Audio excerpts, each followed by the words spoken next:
which, you know, I know y'all probably be like, she's so inconsistent. 1 minute she's there, 1 minute she's not, but I promise I'm gonna try to do better. But I swear, between my full-time job, selling houses, and virtually having to teach my kids, it's kind of like, I swear it just seems like there's not enough time in the day. Anywho, here I am. I made a Facebook status a while ago, and I said I wanted to make a video about expectations in this whole home buying, home selling process, because some people really do have like unrealistic expectations right now, and it's nobody's fault. It just is what it is.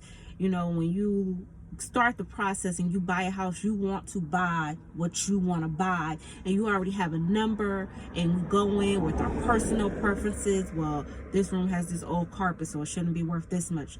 This room is small, so it shouldn't have this much. The master bathroom doesn't have a jacuzzi tub. The master bathroom is on the first floor. It only has a 2-car garage, but it should have a 3 for what they're selling it for. Unfortunately, the price of a home, it's not based on our personal opinion. It really is based on the market. And you know, right now you have these low interest rates. Oh, Jesus, these interest rates is low. You have these low interest rates, and everybody wants to buy. So sellers are taking advantage of the fact that everybody wants to buy. I mean, who wouldn't? So you got houses that would have went for $250 last year that are selling for $350,000. You got homes that in 2014 people paid $190,000 for, and they're literally $282. And I use that example because I just closed a deal like that. In 2014, the home was purchased for $190,000. The home sold for almost $300,000.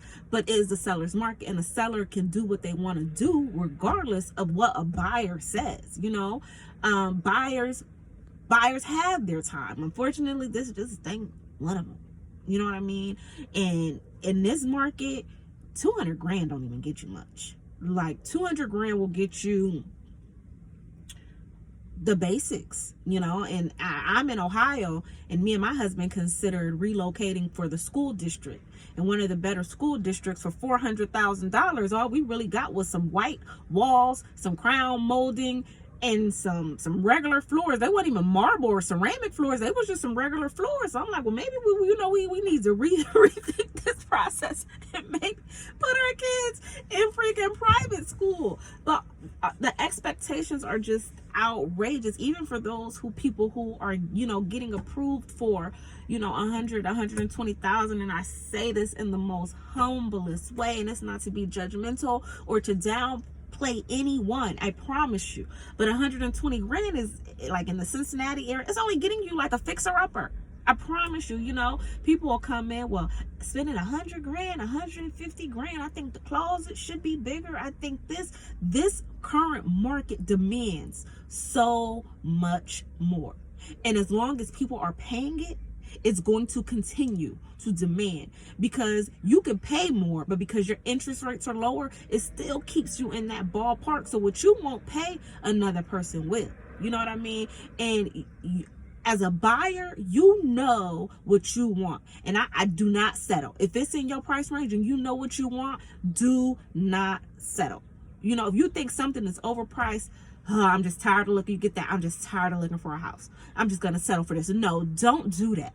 Even if you have to wait another 6 months, another year, there is nothing wrong with waiting, because the same way those sellers have expectations, as a buyer, you have expectations. And if your expectations are not being met, do not do it. You can wait till you're making more money so you can afford more, but don't be in a rush, okay, and feel like you're settling because you were only pre-approved for that much. But at the same time, if you're only pre-approved for that much, you have to get a house within those expectations. You know what I mean? And even for sellers, you know, sellers are putting homes on the market right now just because they know they can get a profit.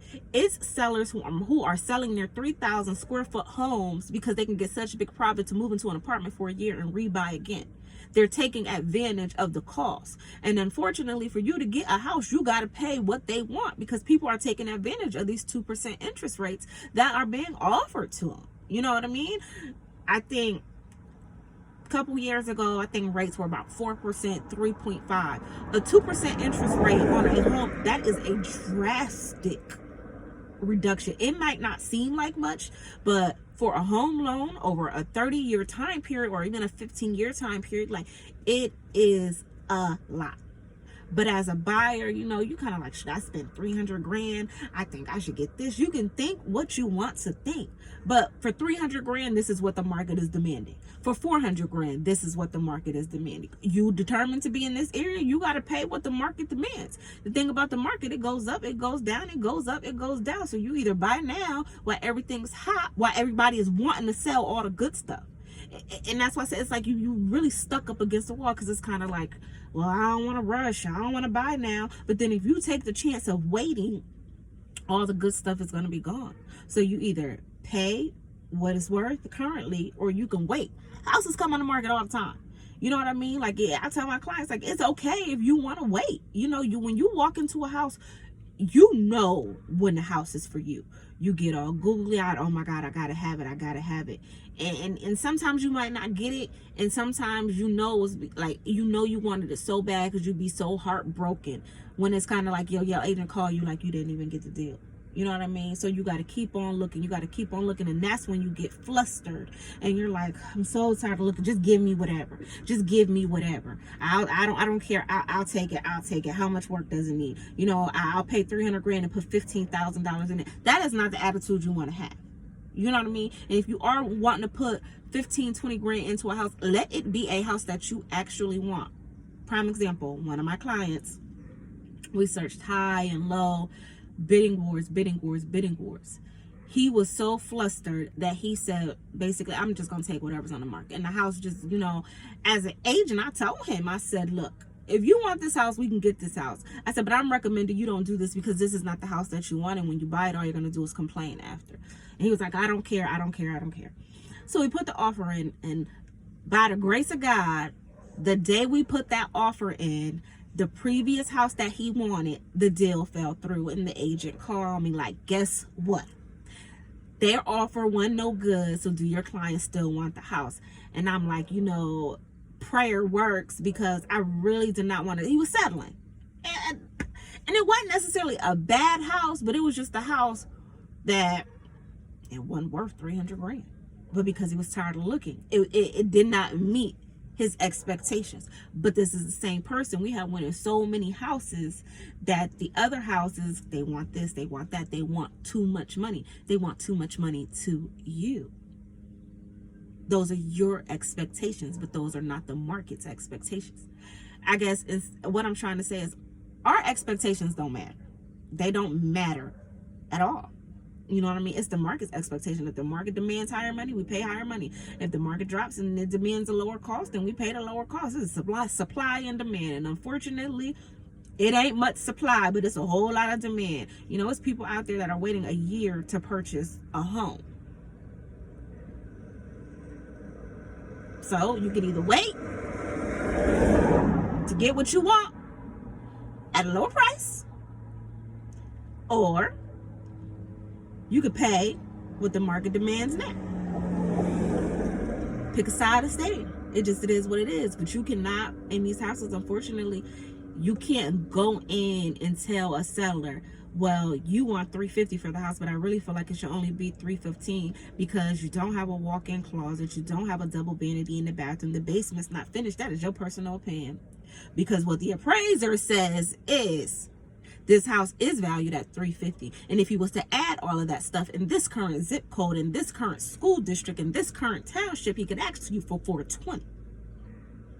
But because he doesn't have all those things, the house is valued at $350. So it's not as simple as cosmetic things. There's a lot that goes into the value of a home. So sometimes we really have to put a border on our expectations of what we think should be in the house, because what we think should be in the house is not going to change the price. It's just not. So if you think that house is not for you, then I just recommend you keep on looking till it meets your expectations. This is your house. This is your mortgage. Whether you're paying $1,000, $2,000, $2,700, this is your mortgage. So make it something that you want. I don't care if you got to wait 15, 16 months. Make it something that you want.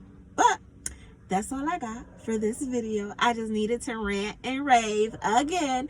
Please hit the like button and the subscribe button below. See you next time.